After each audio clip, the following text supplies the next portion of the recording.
எனக்கு இன்றைக்கு பேசப்பட்டிருக்கிற தலைப்பு ஒரு சொல் வெல்லும் ஒரு சொல் கொல்லும்.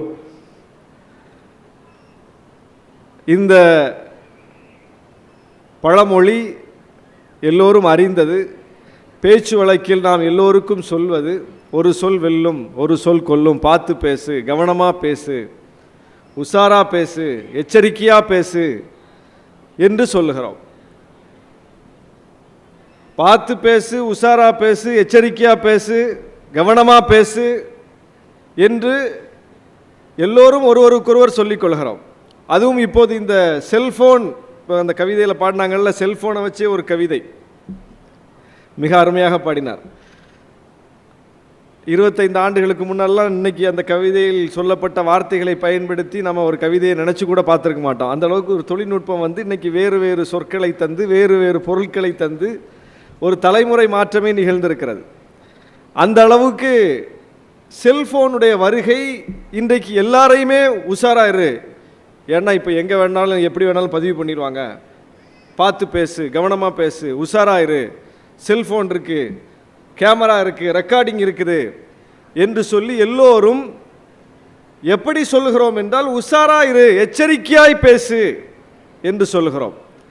எச்சரிக்கையாய் பேசுவது சரியா, இயல்பிலேயே அப்படி இருப்பது சரியா? எச்சரிக்கையாக இருக்கிறதுங்கிறது வேற. அப்படின்னா நீ என்ன வேணாலும் தப்பாக பேசிக்கிற ஆளாக இருந்துக்க, ஆனால் இந்த செல்ஃபோன்லாம் இருக்கிறதுனால கொஞ்சம் கவனமாக இருந்துக்க, மற்றபடி உன்னுடைய இயல்பை நீ மாற்றிக்க வேண்டாங்கிற மாதிரி பொருள் ஆயிடுது. ஆனால் நாம் இயல்பிலேயே எப்படி இருக்க வேண்டும் என்றால் நாகரீகமாக பேசக்கூடியவர்களாக இருக்க வேண்டும்.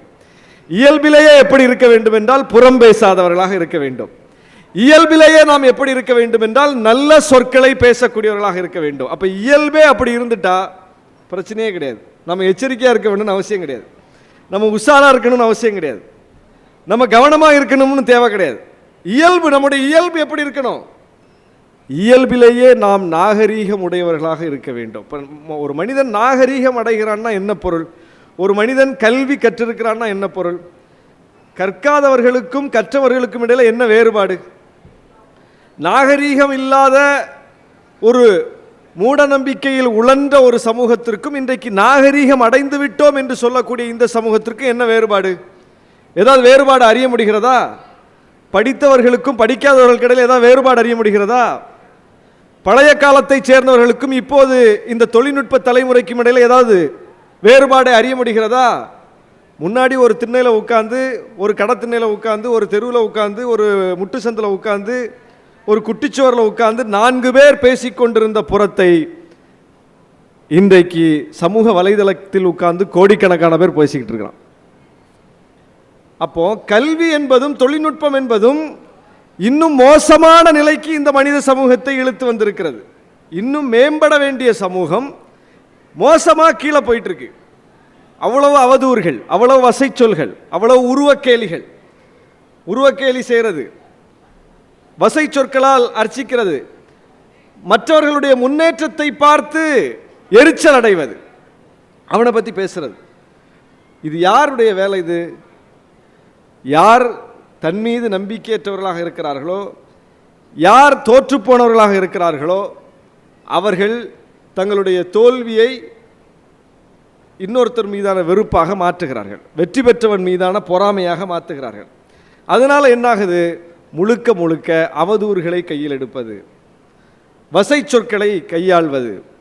இது மிக மிக ஆபத்தான, அந்த சம்பந்தப்பட்டவர்களுக்கே ஆபத்தானது. அதனால் யாரை பார்த்து இவர்கள் குறைக்கிறார்களோ அவர்களுக்கு எந்த சேதமும் ஏற்பட போகிறதில்ல. அவர் அடுத்த கட்டத்துக்கு போயிட்டே இருப்பார். ஏன்னா அவருடைய வளர்ச்சியை பற்றி சிந்திப்பார், அவர் நல்ல விஷயங்களை பற்றி சிந்திக்கிட்டு இருப்பார். நல்ல விஷயங்களை சிந்திக்கக்கூடியவர்கள் அடுத்த கட்டத்துக்கு போயிட்டே இருப்பாங்க. யாருக்கு அப்படிப்பட்ட சிந்தனை இல்லையோ அவங்க அப்படியே தேங்கி நிற்பாங்க, ஒரு இடத்தில் தேங்கி கிடப்பார்கள். அப்போ இயல்பிலேயே நாம் எப்படி இருக்க வேண்டும் என்றால், இயல்பிலேயே நாம் நல்ல சொற்களை பேசக்கூடியவர்களாக இருக்க வேண்டும். நம்முடைய சிந்தனையே அப்படி இருக்க வேண்டும். ஆனால் இன்றைக்கி அப்படி இல்லைங்கிறது தான் பிரச்சனையே. இன்றைக்கி முழுக்க முழுக்க சமூக வலைதளங்களிலும் சரி, எல்லா இடங்களிலும் சரி, எல்லோரையும் எளிதில் காயப்படுத்தக்கூடிய வகையில் நாம் சொற்களை பயன்படுத்துகிறோம். எல்லோரையும் இழிவுபடுத்தக்கூடிய வகையில் சொற்களை பயன்படுத்துகிறோம். எவ்வளோ பெரிய தலைவர்களாக இருந்தாலும் அவங்கள ட்ரோல் பண்ணுறது, உருவக்கேலி செய்கிறது, இன்றைக்கு அரசியல் மேடைகள் ஒரு காலத்தில் ஒரு ஊரில் கூட்டம் போட்டு ஒரு நாளாந்தர பேச்சு பேசுவாங்க. ஆனால் இன்றைக்கி நாகரீகம் அடைந்திருக்கிறோம்னு சொல்கிறோம். நாகரீகம் அடைந்திருக்கிறோம்னா அந்த பேச்சு இருக்கக்கூடாதுல்ல அரசியல் மேடைகளில். ஆனால் அப்படி இல்லை என்று இன்றைக்கி சொல்ல முடியுமா? எதிர்க்கட்சியை சார்ந்தவர்களை, மாற்றுத் தலைவர்களை எவ்வளவு மோசமாக விமர்சிக்கக்கூடிய, இழிவுபடுத்தக்கூடிய நிலையை பார்க்கிறோம். மறைந்து போன தலைவர்களையே அப்படி இழிவுபடுத்தக்கூடிய நிலையை பார்க்கிறோம். குறிப்பாக முத்தமிழறிஞர் கலைஞர் அவர்களை பற்றி எவ்வளவு மோசமான வசை சொற்கள் இன்னைக்கு ட்ரோல் பண்ணுறாங்க, பார்க்குறோம். இப்படி எத்தனையோ தலைவர்களை பார்க்கிறோம். தந்தை பெரியாரை பற்றி அவ்வளவு வசை சொற்கள். இதெல்லாம் ஏன் நடக்குது? தாங்கள் ஏற்றுக்கொண்ட கொள்கையை ஏற்க மறுத்த அல்லது எதிர்நிலையில் இருக்கக்கூடிய கொள்கை தலைவர்களை கருத்தியல் ரீதியாக எதிர்கொள்ள முடியாதவர்கள் இழிவு செய்கிறார்கள். யாருக்கு தன்னுடைய கொள்கையில் உறுதி இருக்கிறதோ, தான் நம்பக்கூடிய ஒன்று வெல்லும் என்கிற நம்பிக்கை இருக்கிறதோ, அவங்க இப்படிப்பட்ட மொழிகளை கையாள மாட்டார்கள். யாருக்கு அதில் ஆழம் இல்லையோ அவங்க உடனே அவதூறை கையில் எடுத்துருவாங்க. இப்போ ஊடக விவாதங்களில் கூட நீங்கள் பார்க்குறீங்க, பாயிண்ட்ஸ் இல்லாதவங்க நேரடியாக தனிமனித தாக்குதலில் இறங்கிடுவாங்க. பாயிண்ட்ஸ் இருக்கிறவங்க நின்று பேசுவாங்க. எந்த கட்டத்திலும் நிதானம் இழக்க மாட்டார்கள், அவதூறை கையில் எடுக்க மாட்டார்கள், பொய்யான தகவலை சொல்ல மாட்டார்கள், புரட்டு பேச மாட்டார்கள், மற்றவங்க பேசும்போது குறுக்கிட மாட்டார்கள், கண்ணிய குறைவான வார்த்தைகளை பயன்படுத்த மாட்டார்கள், தனிமனித தாக்குதல் நடத்த மாட்டார்கள், உருவக்கேலி செய்ய மாட்டார்கள். இதெல்லாம் செய்யக்கூடாது. அந்த வரம்புக்குள் நின்று என்ன கருத்தோ அந்த கருத்தை மட்டும் பேசணும். அந்த கருத்தியல் ஆழம் உள்ளவர்கள் அந்த லிமிட்டுக்குள்ளே நின்றுவாங்க. ஆனால் அது இல்லாதவர்கள், நான் இப்போ போட்ட பட்டியல், அந்த பட்டியல் படி தங்களுடைய வன்மத்தை உமிழ்வார்கள். அப்போது ஒரு சொல்லாக இருந்தாலும் அந்த சொல் கண்ணியமானதாக இருந்தால் அது உங்களை காப்பாற்றும், உங்களுக்கு மதிப்பை பெற்றுத்தரும். அதே சொல் கண்ணிய குறைவானதாக இருந்தால், அநாகரிகமானதாக இருந்தால் அதுவே உங்களை கொல்லும். ஒரே சொல் தான் உங்களை வெல்லவும் வைக்கும், உங்களை கொல்லவும் செய்யும். அப்போ அந்த சொற்களை பயன்படுத்துவது என்பது கவனமாக பயன்படுத்துவது என்று நான் சொல்ல மாட்டேன், எச்சரிக்கையாக பயன்படுத்துங்கள் என்று சொல்ல மாட்டேன். அது சரியான அறிவுரை அல்ல. இயல்பிலேயே நீங்கள் அப்படிப்பட்டவர்களாக இருக்க வேண்டும். அதுதான் ரொம்ப முக்கியமானது. ஏன்னா பிள்ளைங்களுக்கே நம்ம கவனமாக பேசுன்னு சொல்லி கொடுக்கக்கூடாது. இயல்பிலேயே நீ அப்படி பேசாத, அப்படி சொல்லி கொடுக்கணும். இயல்பிலேயே நீ அப்படி இருக்கக்கூடாது. ஒருத்தனுடைய இயல்பை நீங்கள் மறைக்க முடியாது. நீ கவனமாக பேசி எச்சரிக்கையாக பேசுன்னு சொன்னால் எவ்வளோ காலகட்டத்துக்கு அவனால் அதை கட்டி காக்க முடியும். எப்போதுமே ஒரு மனிதன் 24 மணி நேரம் 24/7 கவனமாகவே இருக்க முடியுமா? எச்சரிக்கையாகவே இருக்க முடியுமா? அப்போ அது ஒரு சரியான அறிவுரை அல்ல. அது ஒரு நீண்ட தூர பயணத்துக்கு உதவாது. ஏதாவது ஒரு கட்டத்தில் வெளிப்பட்டுரும். ஏதாவது ஒரு கட்டத்தில் அவனை ட்ரிகர் பண்ணி அவன்கிட்ட இருந்து மோசமான வார்த்தைகளை வர வைத்து விட முடியும். அவனை கவுக்கணும்னு நினைக்கிறவங்களுக்கு இவன் கவனமாக இருக்கிறான், எச்சரிக்கையாக இருக்கிறான், இவனை ஒரு நாள் நான் கவுத்துடுறேன் பாருன்னு ஒருத்தன் நினச்சிட்டான்னா உங்களை கவுத்துருவான். உங்களை எங்கே ட்ரிகர் பண்ணணுமோ, எங்கே தூண்டி விடணுமோ, தூண்டுற இடத்துல நீங்கள் கொஞ்சம் உணர்ச்சி வசப்பட்டு விட்டால், எமோஷனல் ஆகிவிட்டால் வார்த்தைகள் கொட்டிவிடும். அங்கேயே உங்களுக்கு சமாதியை கட்டிடுவாங்க. அப்போது இயல்பிலேயே நாம் அப்படிப்பட்டவர்களாக இருந்தால், யார் ட்ரிகர் பண்ணாலும் சரி, யார் உங்களை ஆத்திரம் ஊட்டினாலும் சரி, நீங்கள் நிதானம் விளக்க மாட்டீங்க, அந்த வரம்புக்குள் நின்று பேசுவீர்கள். அப்போ இயல்பிலேயே நாம் அப்படிப்பட்டவர்களாக மாறுவது, நம்முடைய இயல்பையே மாற்றுவது. உண்மையிலே நமக்கு அது வரலன்னா கூட பயிற்சியின் மூலம் அதை நம்ம கொண்டு வர முடியும். சொற்களை, அப்படிப்பட்ட சொற்களை பேசக்கூடாது. ஒரு காலத்தில் மாற்றுத்திறனாளிகளை நாம் எப்படி அழைச்சிக்கிட்டு இருந்தோம், இன்றைக்கி அந்த சொற்களை பயன்படுத்தி நாம் வெளிப்படையாக அப்படி அழைக்க முடியுமா? அழைக்கலாமா? பார்வை சவால் உள்ளவர்களை எப்படி நம்ம என்ன சொல் கொண்டு அழைச்சிட்டு இருந்தோம்? பேசும் அந்த திறன் சவால் உள்ளவர்களை எப்படி நம்ம அழைச்சிக்கிட்டு இருந்தோம்? செவித்திறன் சவால் உடையவர்களை என்ன மொழி கொண்டு அழைத்து கொண்டிருந்தோம்? ஆனால் ஒரு கட்டத்தில் அப்படி செய்யக்கூடாது என்கிற பரப்புரையின் மூலம் அந்த சொல்லை பயன்படுத்தக்கூடாது, இந்த சொல்லைத்தான் பயன்படுத்த வேண்டும் என்கிற மாற்று சொல்லை மக்களிடம் பழக்கப்படுத்தியதன் மூலம் இன்றைக்கு ஒரு மிகப்பெரிய மாற்றத்தை பார்க்க முடிகிறது. அந்த காயப்படுத்தக்கூடிய சொற்களை கொண்டு மாற்றுத்திறனாளிகளை அழைக்கக்கூடியவர்கள் இன்றைக்கு பெரும்பகுதி குறைந்திருக்கிறார்கள். ஒரு மாற்றம், ஒரு பயிற்சியின் மூலம் சமூகத்தில் வரக்கூடிய மாற்றம். அப்போது இப்போ இயல்பு என்னவாக இருக்கிறது? இப்போ பிள்ளைகளுக்கு இயல்பிலேயே அந்த சொற்கள் இனி வராது, அதை பயன்படுத்தக்கூடாது என்கிற அந்த சிந்தனை விதைக்கப்பட்டிருக்கிறது. ஒவ்வொருத்தரையும் பார்க்கிறோம், ஒவ்வொரு சமூகத்தையும் என்னென்ன சொற்களை கொண்டு அழைக்க வேண்டும், எந்த சொற்களை கொண்டு அழைக்கக்கூடாது என்கிற விழிப்புணர்வு இன்றைக்கு வலுத்திருக்கிறது. சண்டாளன் என்று மிக இயல்பாக எல்லோரும் யாரையாவது திட்டணும்னா அப்படி பேசிக்கிட்டு இருந்தோம்.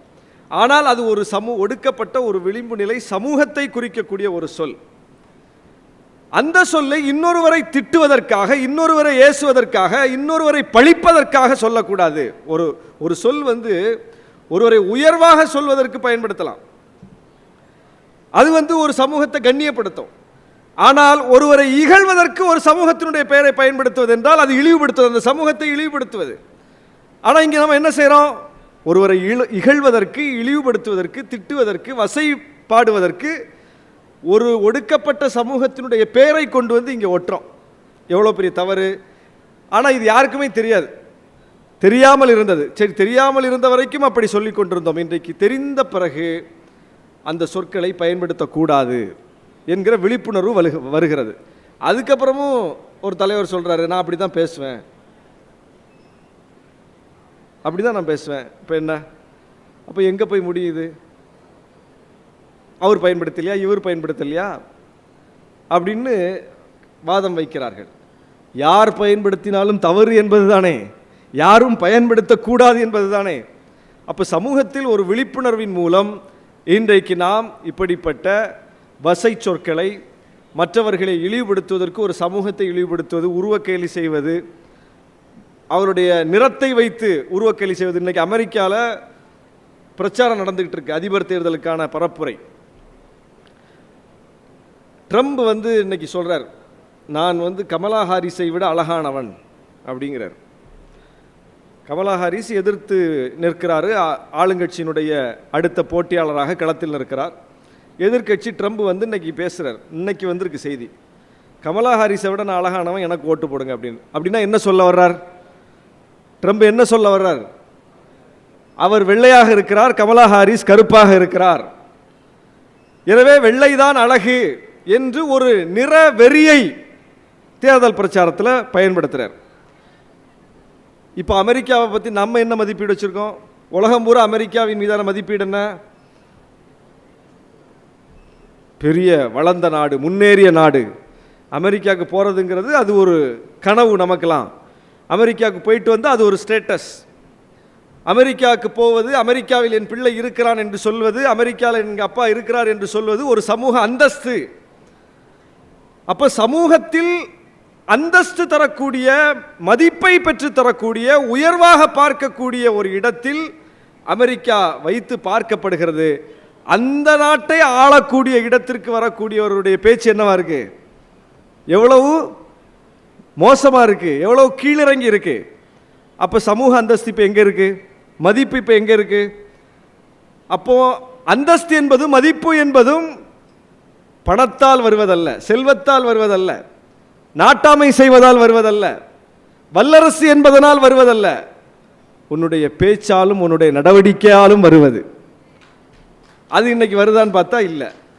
அப்போ அமெரிக்கா முன்னேறிய நாடுன்னு சொல்ல முடியுமா? இப்போ வளர்ந்த நாடுன்னு சொல்ல முடியுமா? அப்போ வளர்ச்சிக்கு அளவுகோல் என்ன?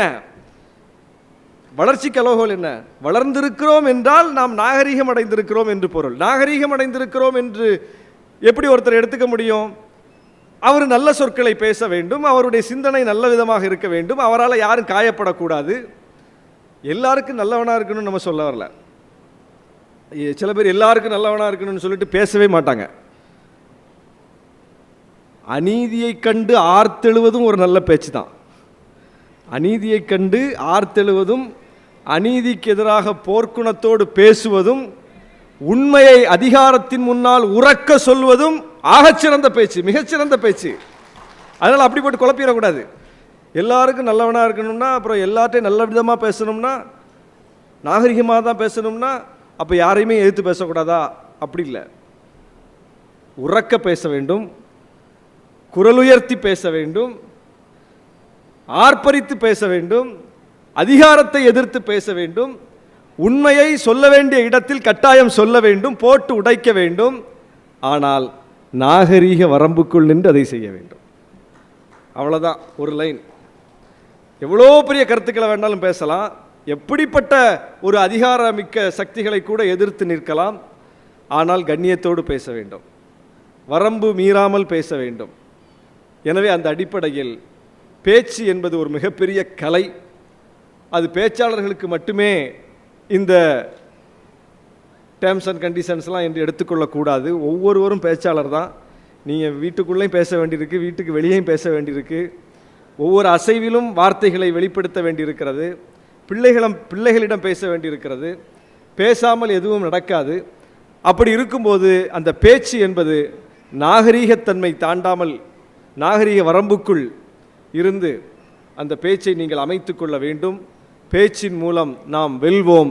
பேச்சு நம்மளை கொல்லக்கூடிய அளவுக்கு நாம் இடம் தர வேண்டாம் என்று சொல்லி வாய்ப்புக்கு நன்றி கூறி விடைபெறுகிறேன். நன்றி, வணக்கம். இந்த தகவல் உங்களுக்கு பிடிச்சிருந்தா லைக் பண்ணுங்க, உங்க ஃப்ரெண்ட்ஸுக்கு ஷேர் பண்ணுங்க, மறக்காம எங்க சேனலுக்கு சப்ஸ்கிரைப் பண்ணுங்க.